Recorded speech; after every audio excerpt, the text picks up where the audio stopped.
Welcome back, everyone. So, I'm sure you're aware that South Korea already has some involvement with Ukraine. They've been supporting with non-lethal items such as food and medical supplies and other such things, non-lethal weaponry. But since the news broke fairly recently that North Korea had supplied Russia with apparently up to 10,000 troops, the question of South Korea's support relationship to Ukraine has returned to the table.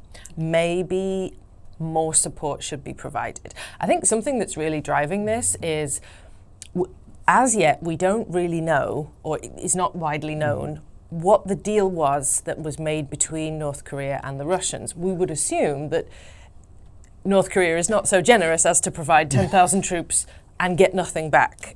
But we don't know what it is. Is it just money? Is it payment? Could it be, food? Or could it be increased weapons technology, intercontinental ballistic missiles? Could it be something that could, in the end, in turn, threaten the South? So the South Korean defense minister has been meeting with his US counterpart, I think the Secretary of State, to discuss options and what military aid or troops or anything they might be able to send to Ukraine as further support, and what kind of deal that would look like.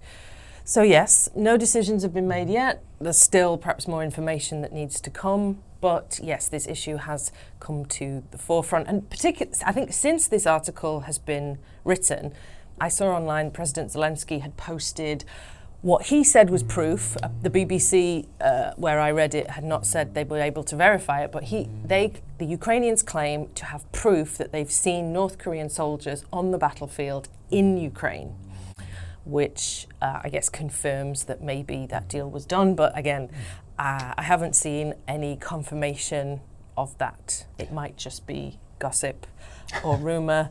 It's wartime for the Ukrainians and the Russians, so a lot of propaganda is flying around. It's hard to tell. But anyway, let's get into some questions. So let's try and imagine both sides of the issue. So in your opinion, John, what are the pros and cons of South Korea sending military help to Ukraine? How could this be good? How could this be bad?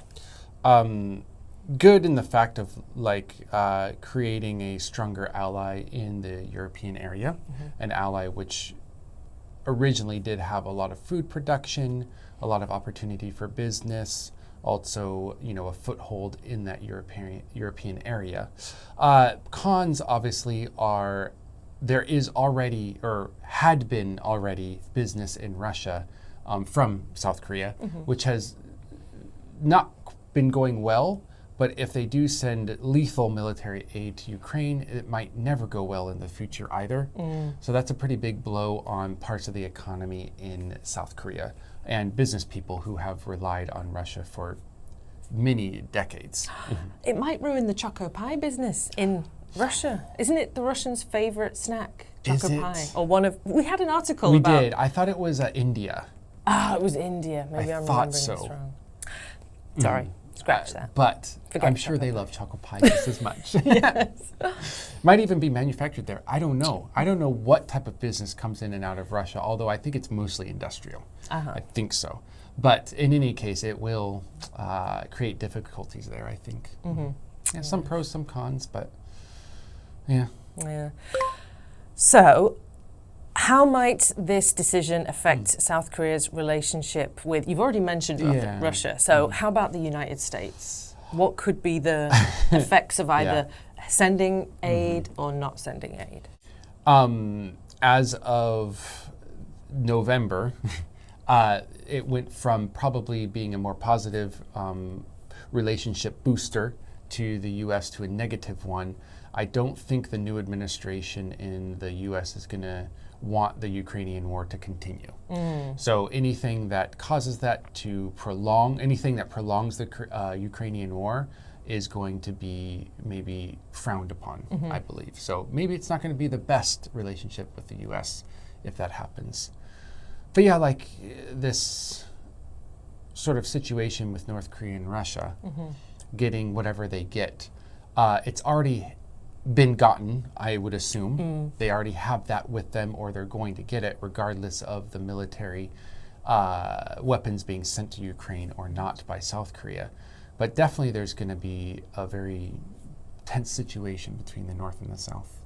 Again, if it is fully confirmed, and there are like North Korean troops that are now actively fighting and dying or whatever.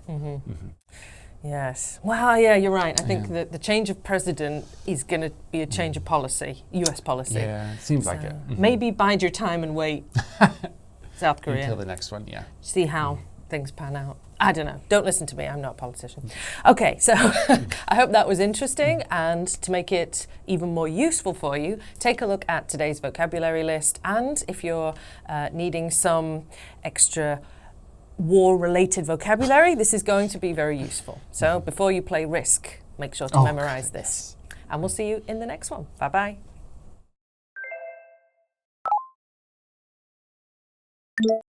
Under consideration. Under consideration. Interpreter. Interpreter. In return. In return. Non-lethal. Non-lethal. Arms. Arms.